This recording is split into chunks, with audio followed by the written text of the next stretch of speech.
constelação familiar e suas leis sistêmicas de pertencimento, hierarquia e equilíbrio, estando presente na vida de vocês, trará a harmonia necessária para que o amor dê certo.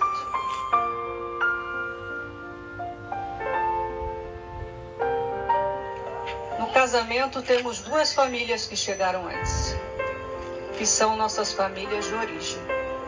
Esses dois sistemas familiares são carregados de histórias e muitas vezes crenças que precisamos renunciar, mas também honrar.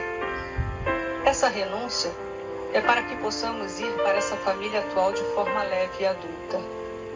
Na infância, conhecemos os primeiros homens e mulheres das nossas vidas, o pai e a mãe. Quando crescemos, percebemos que é possível amar outra pessoa sem deixarmos de ser filhos. Todos os pais fazem assim. É a forma de compensar a vida que recebemos e a partir desse movimento do seguir adiante.